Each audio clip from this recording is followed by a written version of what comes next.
తెలంగాణ నిరుద్యోగుల భవిష్యత్తుకు సంబంధించి తెలంగాణలో సామాజిక న్యాయానికి సంబంధించి జరుగుతున్న ఈ ప్రత్యేక మీడియా సమావేశానికి వచ్చిన ప్రింట్ మరియు ఎలక్ట్రానిక్ మీడియా మిత్రులందరికీ కూడా హృదయపూర్వక నమస్కారం. మీ అందరికీ కూడా ప్రొఫెసర్ జయశంకర్ గారి జన్మదిన శుభాకాంక్షలు. మిత్రులారా, తెలంగాణలో పోరాడి తెచ్చుకున్న తెలంగాణలో నిరుద్యోగులకు ఎంతో లాభం జరుగుతుందనుకున్న ఈ తెలంగాణలో మరి ఈరోజు రేవంత్ రెడ్డి గారి పాలనలో వాళ్ళకి విపరీతమైన అన్యాయం జరుగుతున్నది. వాళ్ళ హక్కులు పూర్తిగా కాలరాయబడుతున్నాయి.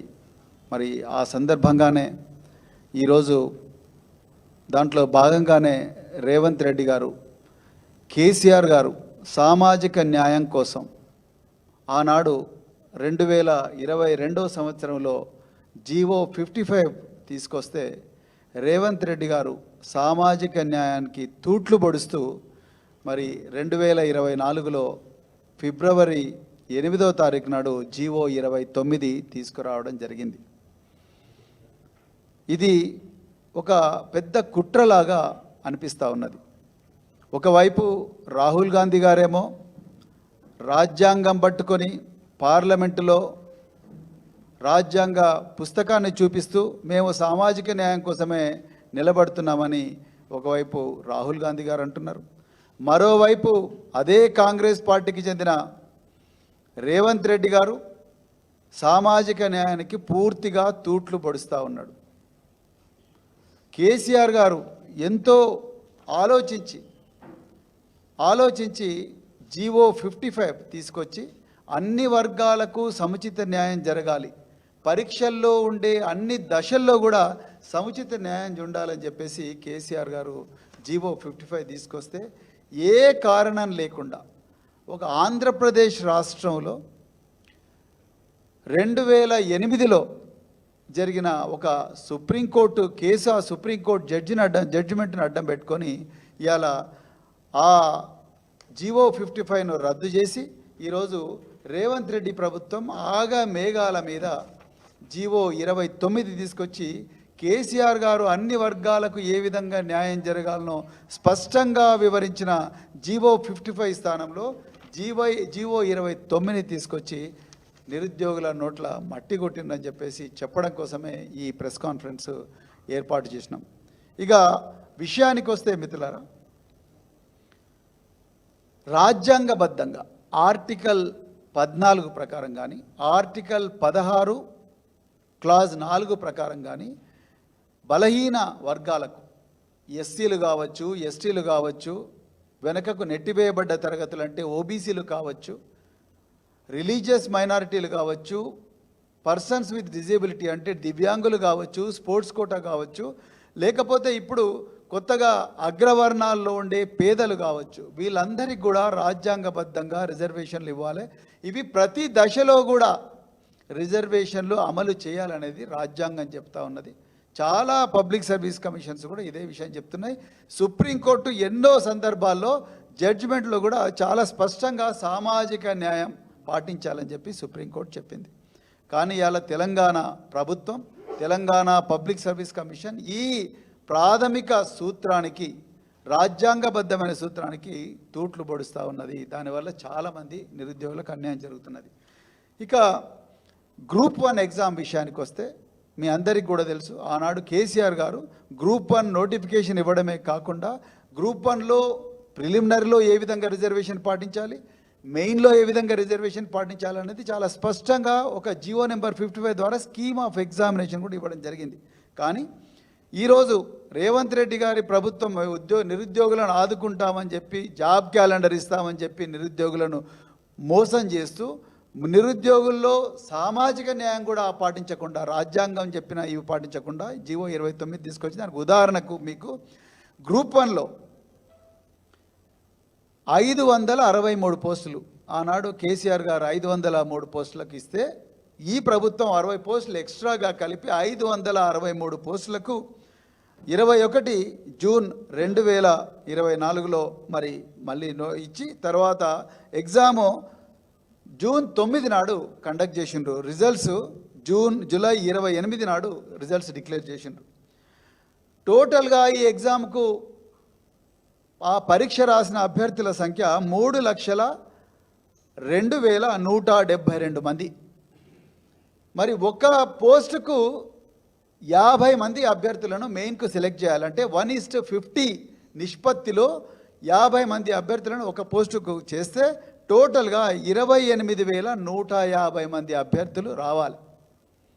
28,150 మంది అభ్యర్థులను కేసీఆర్ గారు తలపెట్టిన జీవో 55 ప్రకారం సెలెక్ట్ చేస్తే అందులో ఈ 563 పోస్టుల్లో రిజర్వ్ చేయబడని అంటే ఓపెన్ కాంపిటీషన్ ఓసీ కోటాలో ఉండే పోస్టులు 209. అంటే ఈ 40% ఈ ఎల్లో పచ్చ కలర్లో ఉన్న ఈ పోస్టులు 209.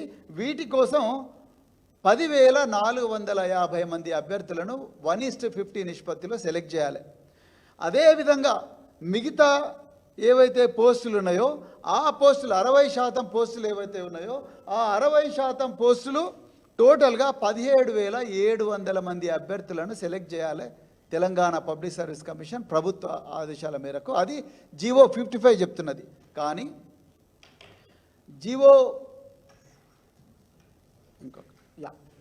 ఈరోజు రేవంత్ రెడ్డి ప్రభుత్వం ఏం చేసిందయ్యా అంటే ఈ సామాజిక న్యాయం అదేవిధంగా రాజ్యాంగం చెప్తున్న రిజర్వేషన్లు ప్రిలిమినరీ స్టేజ్లో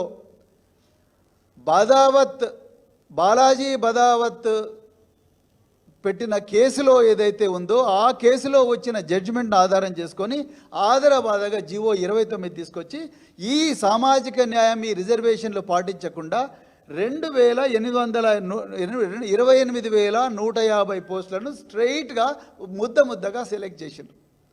దాంట్లో ఏ వర్గాల ప్రజలు ఉన్నారనేది ఇప్పటికి కూడా క్లారిటీ లేదు. ఒకవైపు 1:50 నిష్పత్తిలోనే మేము సెలెక్ట్ చేస్తున్నామని చెప్తూనే మరోవైపు మేము రిజర్వేషన్లు కూడా పాటించినామని చెప్పి ఎస్సీ కోటాలో సెలెక్ట్ చేయాల్సిన వ్యక్తులను కింద తీసుకొని అవసరం అనుకుంటే కిందికి పోయి అంటే వాళ్ళ కట్ ఆఫ్ ఏదో చెప్పకుండా ఆయనకాయన అంటే వాళ్ళ పబ్లిక్ సర్వీస్ కమిషన్ తనకు తాను ఒక కట్ ఆఫ్ పెట్టుకొని కింది నుంచి తీసుకొని పోయిండు. అదేవిధంగా ఎస్టీ కోటాను అట్లనే చేసిండ్రు.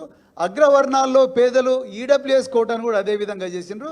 ఓబీసీ కోటాను కూడా అదే విధంగా చేసిండ్రు.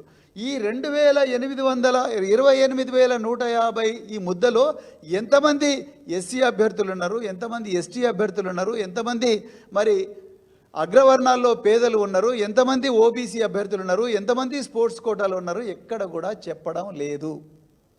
ఇలా మేము ఆనాడు కూడా మేము రేవంత్ రెడ్డి గారి ప్రభుత్వాన్ని ఒక 15-20 రోజుల క్రితం కూడా అడగడం జరిగింది. మీరెందుకు కట్ ఆఫ్ చెప్తలేరు? ఉదాహరణకు 33 లక్షల మంది అభ్యర్థులు ఉన్నారు. 3 లక్షల మందిలో ఓపెన్ కేటగిరీలో అంటే మెరిట్ ఉన్న ఏ కులానికి చెందిన అభ్యర్థి అయినా ఈ 10,450 మంది ఉంటే ఈ 10,450 మంది కట్ ఆఫ్ ఎంత? ఎందుకు ప్రభుత్వం చెప్పడం లేదు? ఎందుకు పబ్లిక్ సర్వీస్ కమిషన్ ఈ కట్ ఆఫ్ గురిని అంత సీక్రెట్గా పెడుతున్నారు? అదేవిధంగా షెడ్యూల్డ్ కాస్ట్ కట్ ఆఫ్ ఎంత, షెడ్యూల్డ్ ట్రైబ్ కట్ ఆఫ్ ఎంత, ఓబీసీ కట్ ఆఫ్ ఎంత, అదేవిధంగా అగ్రవర్ణాల్లో ఉండే పేదలు అంటే ఎకనామికల్లీ వీకర్ సెక్షన్స్ ఈడబ్ల్యూఎస్ కోటాలో కట్ ఆఫ్ ఎంత, స్పోర్ట్స్ కోటాలో కట్ ఆఫ్ ఎంత, అదేవిధంగా మరి మిగతా minority quota BCE cut off ఎంత అని ఎందుకు ప్రభుత్వం చెప్పడం లేదు? మేము ఇంకో ప్రశ్న కూడా వేసినాం. ఓపెన్ కాంపిటీషన్ అంటే కేవలం అగ్రవర్ణాల్లో ఉండే ధనికులకేనా, లేకపోతే ఎస్సీలో కానీ ఎస్టీలో కానీ బీసీలో కానీ మైనారిటీలో ఉండే మెరిటోరియస్ అభ్యర్థులు కూడా ఓపెన్ కోటాలో ఉండవచ్చా అంటే దానికి టీఎస్పీఎస్సీ ఆన్సర్ చెప్పడం లేదు. మిత్రులారా, ఇక్కడే మరి అసలైన కుట్ర ఉన్నది. ఇలా యూనియన్ పబ్లిక్ సర్వీస్ కమిషన్ కేంద్రంలో భారత ప్రభుత్వం రాజ్యాంగబద్ధ సంస్థ అయిన యూనియన్ పబ్లిక్ సర్వీస్ కమిషన్ అంటే ఐఏఎస్, ఐపీఎస్, ఐఎఫ్ఎస్ ఇతర సెంట్రల్ సర్వీసెస్లను రిక్రూట్ చేసే యూనియన్ పబ్లిక్ సర్వీస్ కమిషన్ కూడా ప్రిలిమినరీలో కానీ మెయిన్లో కానీ ఇంటర్వ్యూలో కానీ సామాజిక న్యాయం ఈ కోటాలను పాటిస్తూ ఉన్నది. అదేవిధంగా పక్కన ఉండే కర్ణాటక సివిల్ సర్వీసెస్ కూడా ఈ కోటాలను ప్రిలిమినరీ, మెయిన్ అదేవిధంగా మరి ఇంటర్వ్యూలో కూడా పాటిస్తూ ఉన్నది. పంజాబ్ సివిల్ సర్వీస్ కమిషన్ కూడా పంజాబ్ పబ్లిక్ సర్వీస్ కమిషన్ కూడా ఈ కోటాలను పాటిస్తూ ఉన్నది. హర్యానా పబ్లిక్ సర్వీస్ కమిషన్ కూడా ఈ కోటాలను పాటిస్తూ ఉన్నది. పక్కనే ఉండే మన బార్డర్ స్టేట్ అయిన ఛత్తీస్గఢ్ కూడా ఈ కోటాలను స్పష్టంగా పాటిస్తూ ఉన్నది.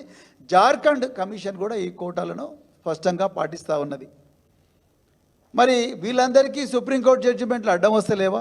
ఇవాళ తెలంగాణ ప్రభుత్వం ఆలోచించాల్సిన అవసరం ఉన్నది. మరి ఎందుకోసం ఈ నిరుద్యోగులు తెలంగాణ తెచ్చుకున్నారు? మరి ఈ 40లో ఉండే ఈ 40% ఉండే ఈ 10,450లో ఎస్సీలు ఎంతమంది ఉన్నారు? ఈ ఓపెన్ కోటా ఎవరైనా మెరిట్ ఉన్న ఏ ఎస్సీ అయినా పార్టిసిపేట్ చేయొచ్చు, ఏ బీసీ అయినా పార్టిసిపేట్ చేయొచ్చు, ఏ అగ్రవర్ణాల్లో ఉండే పేద వర్గానికి చెందిన వ్యక్తి అయినా కూడా ఇందులో ఉండవచ్చు. ఇందులో ఎంతమంది ఉన్నారో చెప్పమంటే ఎందుకు ప్రభుత్వం చెప్పడం లేదు? ఎందుకు దీన్ని అంతా సీక్రెట్గా పెడుతున్నారు? మేము వాళ్ళ పేర్లు అడుగుతలేం కదా, వాళ్ళ హాల్ టికెట్ నెంబర్లు అడుగుతలేము. ఎంతమంది ఈ ఓపెన్ కోటాలో ఉన్నారు? 10,450 అంటే 40% అన్రిజర్వ్డ్ కోటాలో ఎంతమంది ఉన్నారు? ఎందుకు చెప్పడం లేదు మీరు? మరి అది కాకుండా మీరు మొన్న ఇంకొకటి చేసినారు. తెలంగాణ పబ్లిక్ సర్వీస్ కమిషన్ 3,232 మందిని ఎక్స్ట్రాగా క్వాలిఫై చేసి తీసుకున్నారు. వీళ్ళు ఏ వర్గాలకు చెందిన వాళ్ళు?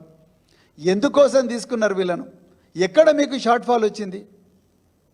ఆ విషయాల్లో ఎక్కడ కూడా పబ్లిక్ సర్వీస్ కమిషన్ చెప్తలేదు, చీఫ్ సెక్రటరీ గారు కూడా చెప్తలేరు. రేవంత్ రెడ్డి గారు అయితే అసలు దాని సంబంధం లేనట్టే వ్యవహరిస్తూ ఉన్నారు. మిత్రులారా, ఇక్కడ జరిగే నష్టం తెలంగాణ సమాజానికి తెలవాలి. జీవో 29 ప్రకారం ఈ విధంగా రిక్రూట్మెంట్ జరగబోయేది ఏంటయ్యా అంటే ఎస్సీలలో మెరిటోరియస్ అభ్యర్థులు ఎవరైతే ఉంటారో వాళ్ళు ఎస్సీ కోటాలోనే పరిగణించబడతారు జీవో 29 ప్రకారం. బీసీలలో ఎవరైతే మెరిటోరియస్ అభ్యర్థులు ఉంటారో వాళ్ళు బీసీ కోటాలోనే పరిగణించబడతారు. ఎస్టీలో ఎవరైతే మెరిటోరియస్ అభ్యర్థులు ఉంటారో వాళ్ళు ఎస్టీ కోటాలోనే పరిగణించబడతారు. అగ్రవర్ణాల్లో పేదలు ఎవరైతే మెరిటోరియస్ కోటాలో ఉంటారో వాళ్ళు కూడా అగ్రవర్ణాల్లో పేదల ఈడబ్ల్యూఎస్ కోటాలను పరిగణించబడతారు. వాళ్ళని ఎవ్వరిని కూడా ఓపెన్ కోటాలోకి రానివ్వడం లేదు. అంటే ఈ 40% అన్రిజర్వ్డ్ పోస్ట్స్ ఏవైతే 209 పోస్టులు ఉన్నాయో ఈ 209 పోస్టుల్లో ఎస్సీ, ఎస్టీ, బీసీ, మైనారిటీలు అదేవిధంగా అగ్రవర్ణాల్లో పేదలకు స్థానం లేదనేది ఇప్పుడు పబ్లిక్ సర్వీస్ కమిషన్ చేస్తున్న రిక్రూట్మెంట్ విధానం వల్ల చాలా క్లియర్గా అర్థమవుతున్నది. అంటే ఈ 40% పోస్టులన్నీ కూడా అగ్రవర్ణాల్లో ఉండే ధనికులకే ఇవ్వాలనుకుంటున్నారా రేవంత్ రెడ్డి గారు? మీరు ఇది రాజ్యాంగబద్ధమేనా? కాదు అంటే మరి క్లారిఫికేషన్ ఇవ్వండి. మీ చీఫ్ సెక్రటరీ గారని ఇవ్వాలి, లేకపోతే పబ్లిక్ సర్వీస్ కమిషన్ అని ఇవ్వాలి. పబ్లిక్ సర్వీస్ కమిషన్ ఇంతవరకు మేము అడిగిన ప్రశ్నలకు జవాబు చెప్పలేదు. వాళ్ళు ఇన్ఫార్మల్గా చర్చలు పెట్టి తెలిస్తే కాదు కదా. చీఫ్ సెక్రటరీ గారు ఇంతవరకు దీని మీద మాట్లాడలేదు. నేను ఓపెన్ లెటర్ కూడా రాయడం జరిగింది. ఈ విధంగా రిజర్వ్డ్ అభ్యర్థులకు అన్యాయం జరుగుతూ ఉన్నది అనేది చాలా క్లియర్గా మేము చెప్పడం జరిగింది. అదేవిధంగా ఈ సందర్భంగా సుప్రీంకోర్టు జడ్జిమెంట్లను కూడా మేము ఉటంకించడం జరిగింది. సుప్రీంకోర్టు ఏం చెప్పింది? ఓపెన్ కేటగిరీ అంటే కేవలం అప్పర్ కాస్ట్కే కాదు. ఓపెన్ కేటగిరీ అంటే ఎస్సీలో మెరిటోరియస్ అభ్యర్థులు, ఎస్టీలో మెరిటోరియస్ అభ్యర్థులు, బీసీలో మెరిటోరియస్ అభ్యర్థులు, అగ్రవర్ణాల్లో పేదల్లో ఉండే కూడా మెరిటోరియస్ అభ్యర్థులు ఎవరైనా ఉంటే, మైనారిటీల్లో కూడా ఎవరైనా మెరిటోరియస్ అభ్యర్థులు ఉంటే వాళ్ళందరూ కూడా ఓపెన్ కేటగిరీలోనే తీసుకోవాలి. మరి ఎక్కడ దీంట్లో ట్రాన్స్పరెన్సీ ఉన్నది? నిజానికి ఈ విధంగా ఈ వర్గాల్లో మెరిటోరియస్ అభ్యర్థులందరూ కూడా ఓపెన్ కేటగిరీకి వస్తే ఇంకా దాదాపుగా 14,000 మంది ఎక్కువగా క్వాలిఫై అయ్యే అవకాశం ఉన్నది. కానీ అవకాశాన్ని ఇలా కాల రాస్తున్నారు రేవంత్ రెడ్డి ప్రభుత్వం. ఎందుకు ప్రభుత్వం దీన్ని మళ్ళీ పునరాలోచించడం లేదు? ఎందుకు మరి ఈ వర్గాలు ఓట్లు వేయలేదా? ఈ ప్రజలు తెలంగాణ వాసులు కాదా? వీళ్ళకు రాజ్యాంగం వర్తించదా? దీని మీద స్పష్టంగా మరి ప్రభుత్వం తీసుకురావాలి, లేకపోతే మాత్రం మేము ఊరుకోమని చెప్పేసి ఈ సందర్భంగా చెప్తున్నాం. మేము మళ్ళొకసారి ఈ ఉదాహరణలతోని రెండవసారి కూడా నేను తెలంగాణ చీఫ్ సెక్రటరీ గారికి, ముఖ్యమంత్రి గారికి లెటర్ రాస్తాం. అదేవిధంగా మా పార్టీ నాయకులు గౌరవ హరీష్ రావు గారు అసెంబ్లీలో కూడా ఈ ఈ జీవో 29ని రద్దు చేసి కేసీఆర్ గారి ప్రభుత్వం రిలీజ్ చేసిన జీవో 55ని మళ్ళీ రీఇన్స్టేట్ చేసి దాని ప్రకారమే రిక్రూట్మెంట్ జరగాలని కూడా చెప్పడం జరిగింది. దానికి ఉదాహరణగా నేను ఇంకొక టీఎస్పీఎస్సీ పబ్లిక్ సర్వీస్ కమిషన్ వ్యవహారం ఏ విధంగా ఉంటుంది, ఈ రిజర్వ్డ్ కేటగిరీకి చెందిన అభ్యర్థులను ఓపెన్ కోటాలో మెరిటోరియస్ అభ్యర్థులుగా వ్యవహరించకపోతే, వాళ్ళను చూడకపోతే ఇలా న్యాయ పోరాటానికి పోయినారు చాలామంది నిరుద్యోగులు. అందులో ఒక అమ్మాయి మరి చాలా 10 సంవత్సరాల పోరాటం చేస్తే కోర్టు ఆ అమ్మాయికి మరి ఉద్యోగం ఇచ్చిందంటే, 3 మెరిటోరియస్ అభ్యర్థులను రిజర్వ్ కేటగిరీలో చూపిస్తే అది తప్పని చెప్పి కోర్టు వాళ్ళందరినీ కూడా ఓపెన్ కేటగిరీలోనే పరిగణించాలి, దానివల్ల మిగతా 3 రిజర్వ్డ్ అభ్యర్థులకు న్యాయం జరుగుతుందని చెప్పేసి కోర్టు చాలా స్పష్టంగా తీర్పిచ్చింది. మీ ముందరనే పెడుతున్న మీ అందరికీ కూడా నేను సప్లై చేస్తాను. ఇవన్నీ కూడా టీఎస్పీఎస్సీకి తెలియక కాదు, కానీ ఇవాళ తెలంగాణ ప్రభుత్వం రేవంత్ రెడ్డి గారు ఈ ఓపెన్ కోటా అంతా కూడా అగ్రవర్ణాల్లో ఉండే ధనికులతోనే వాళ్ళతోనే నింపాలనుకుంటున్నాడు. దీంట్లో ఏదో గూడుపుటాన్ని నడుస్తూ ఉన్నది. దీని మీద ప్రభుత్వం స్పష్టతనివ్వాలి, ప్రభుత్వం క్లియర్ స్టేట్మెంట్ ఇవ్వాలి. అదేవిధంగా ఈ 209 పోస్టులకు 1:50 నిష్పత్తిలో ఎంపిక చేసిన అభ్యర్థుల్లో ఏ ఏ వర్గాల వాళ్లకు చెందిన వాళ్ళు ఎంతమంది ఉన్నారనేది ప్రభుత్వం చాలా క్లియర్గా చెప్పాలి. ఓపెన్ కోటా కటాఫ్ చెప్పాలి, ఎస్సీ కోటా కటాఫ్ చెప్పాలి, బీసీ కోటా కటాఫ్ చెప్పాలి, అదేవిధంగా మరి మైనారిటీ కటాఫ్ చెప్పాలి, ఎకనామికల్లీ వీకర్ సెక్షన్స్ కటాఫ్ చెప్పాలి, అదేవిధంగా మిగతా కటాఫ్స్ అన్నీ కూడా చెప్పినప్పుడే దీంట్లో స్పష్టత వస్తుంది. అంతే తప్ప ఇంతవరకు కోర్టుల కేసు ఏం పడలేదు, ఇప్పుడు మళ్ళీ కోర్టు కేసులు పడితే మళ్ళీ ఎగ్జామ్ ముందరికి నడవదని ఈ ఎమోషనల్ బ్లాక్మెయిల్ చేయడం కరెక్ట్ కాదు. అందుకొరకే ఈ విషయంలో స్పష్టత ఇవ్వాల్సిందిగా మరి భారత రాష్ట్ర సమితి తెలంగాణ ప్రభుత్వాన్ని డిమాండ్ చేస్తున్నది. థ్యాంక్ యూ వెరీ మచ్ మిత్రులు.